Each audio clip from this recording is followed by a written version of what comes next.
কক্সবাজারের কুতুবদিয়ায় সৌদি শেখ আবু নায়েফের অর্থায়নে ডিসপারেটলি seeking Chittagong DSC এর সার্বিক তত্ত্বাবধানে নির্মিত মসজিদ উদ্বোধন হয়েছে।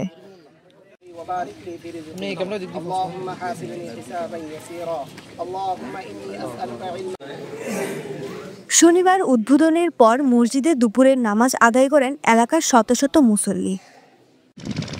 উপজেলার লেমচিখালী ইউনিয়নের হাজারীপাড়ায় নির্মিত দৃষ্টিনন্দন এই মসজিদটির নামকরণ করা হয়েছে মসজিদ-ই বাইতুল্লাহ।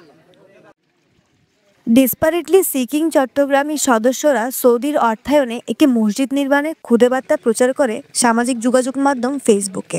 বিষয়টি নজরে আসলে এলাকার মসজিদ নামের এক মাওলানা ওই স্বেচ্ছাসেবী সংগঠন ডিএসসির নেতৃবৃন্দের শরণাপন্ন হয়। পরে বিভিন্ন তথ্যের ভিত্তিতে সরজমিনে পরিদর্শনপূর্বক সৌদির ওই শেখের অর্থায়নে চলতি বছরের ফেব্রুয়ারির শুরুর দিকে মসজিদটির নির্মাণ কাজ শুরু করেন তারা। আমরা ফেসবুকের মাধ্যমে পোস্ট করি যে আমরা একটা সৌদির অর্থায়নে একটা মসজিদ নির্মাণ করতে চাই। তো মসজিদ নির্মাণ করার পোস্টটা করলে কুতুবদিয়ার একজন ভাই, তখন আমরা সরজমিনে এসে মসজিদের কাগজপত্র সব এলাকার মানুষের সাথে কথাবার্তা বলে আমরা সৌদির শেখ আবু নায়েফের সাথে যোগাযোগ করি। আবু নায়েফ আমাদের সার্বিক কথাবার্তা শুনে এই এলাকায় উনি একটা মসজিদ নির্মাণ করার জন্য আগ্রহ প্রকাশ করেন। সেই লক্ষ্যে আমরা মসজিদটা নির্মাণ কাজ শুরু করছিলাম এই বছর ফেব্রুয়ারিতে, এবং আমরা আজকে আলহামদুলিল্লাহ মসজিদটা পরিপূর্ণ হয়েছে। সে টিম ভিত্তিক কাজ করি, সেক্ষেত্রে আমাদের এখানে স্বচ্ছতা এবং জবাবদিহিতা বজায় রাখার জন্য আমরা টিম ভিত্তিক কাজ শুরু করি এবং শেষ পর্যন্ত আমরা আজ এই কাজটাকে শেষ করতে পারছি আলহামদুলিল্লাহ। তো আমি এলাকার সন্তান, আমি এলাকা থেকে আমি ভাইদের সাথে যোগাযোগ করি, ওই গ্রুপের অ্যাডমিনের সাথে যোগাযোগ করে আলহামদুলিল্লাহ ওনারা তদারকির মাধ্যমে ওনারা সবকিছু জাস্টিফাই করছেন। এখানে আসছেন পরিপূর্ণ টিম, ডিএসসি টিম এসে দেখছেন আলহামদুলিল্লাহ আমি যাই বলছি ওনারা তাই দেখছেন।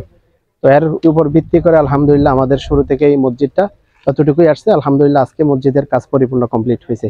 প্রায় 40 লক্ষ টাকা ব্যয়ে নির্মিত এই মসজিদটির ভূমিদাতা বিশিষ্ট আইনজীবী ফিরোজ আহমেদ। নিজ এলাকার বিভিন্ন সুবিধাবঞ্চিত মানুষকে কর্মের পাশাপাশি ইবাদত বন্দেগীতে আকৃষ্ট করতে মসজিদের জন্য 12 শতক জমি দান সহ একটি চলাচলের রাস্তাও নির্মাণ করে দেন তিনি। এই মসজিদটা দেওয়ার জন্য সর্বপ্রথম এখানে কোনো মসজিদ ছিল না এই এলাকার মধ্যে। এটা ছিল এই এক কুমোরা বা গাড়া আছে, যেহেতু এখানে আর নিজস্ব 2 হানি জমিন আছে এবং এই 10 কানি আর বাপুদ্দিনের জায়গা আছে।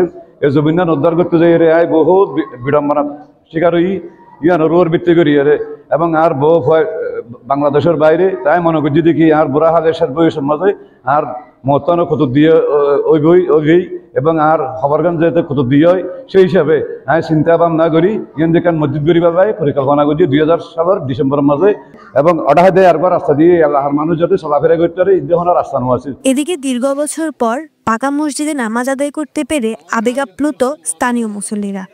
আল্লাহ হাসের শুকর আদায় করি।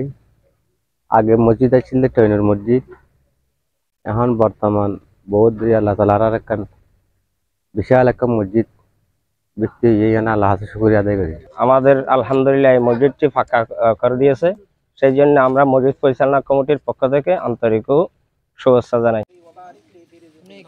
News desk, পেনুয়া।